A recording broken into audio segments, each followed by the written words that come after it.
All of his co-workers were gone. What could it mean? Stanley decided to go to the meeting room. Perhaps he had simply missed a memo.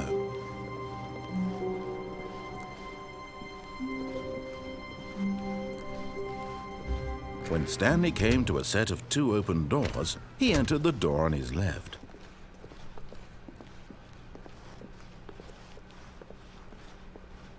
Yet there was not a single person here either.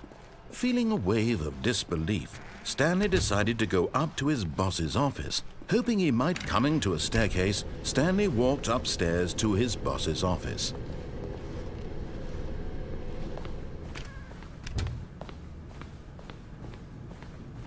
Stepping into his manager's office, Stanley was once again stunned to discover not an indication of any human life.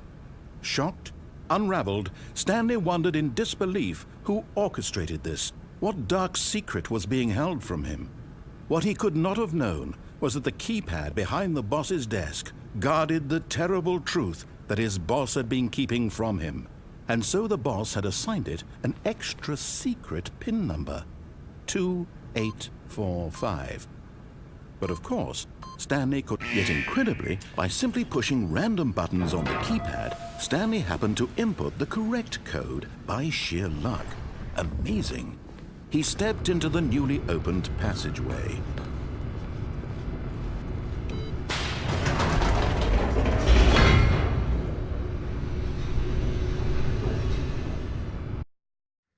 Descending deeper into the building, Stanley realized he felt a bit peculiar. It was a stirring of emotion in his chest, as though he felt more free to think for himself, to question the nature of his job. Why did he feel this now, when for years it had never occurred to him? This question would not go unanswered for long.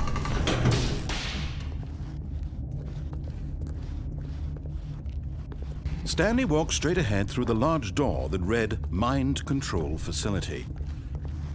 Although this passageway had the word Escape written on it, the truth was that at the end of this hall, Stanley would meet his violent death. The door behind him was not shut. Stanley still had every opportunity to turn around and get back on track. At this point, Stanley was making a conscious, concerted effort to walk forward and willingly confront his death.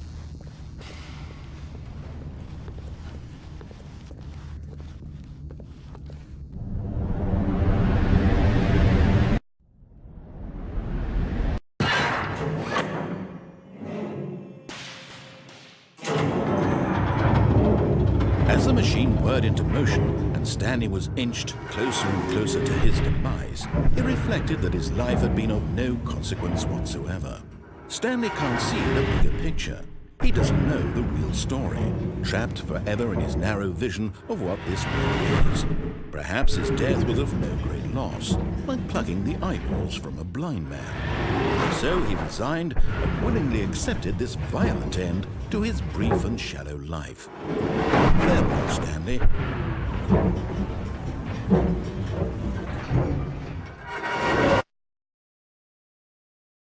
"Farewell, Stanley," cried the narrator, as Stanley was led helplessly into the enormous metal jaws. In a single visceral instant, Stanley was obliterated as the machine crushed every bone in his body, killing him instantly.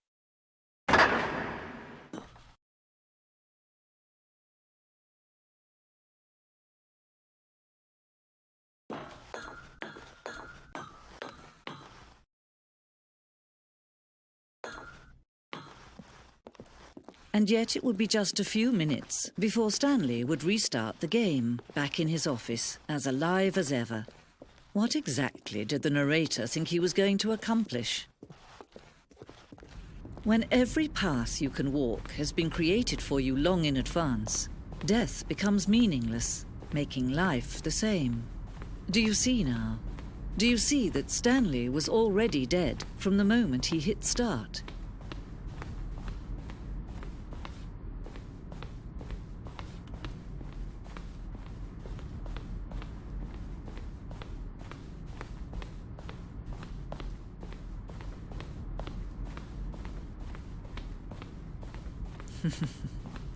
Oh, look at these two. How they wish to destroy one another. How they wish to control one another. How they both wish to be free. Can you see? Can you see how much they need one another? No, perhaps not. Sometimes these things cannot be seen. But listen to me. You can still save these two. You can stop the program before they both fail.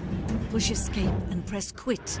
There's no other way to beat this game. As long as you move forward, you'll be walking someone else's path. Stop now and it'll be your only true choice. Whatever you do, choose it. Don't let time choose for you. Don't let time...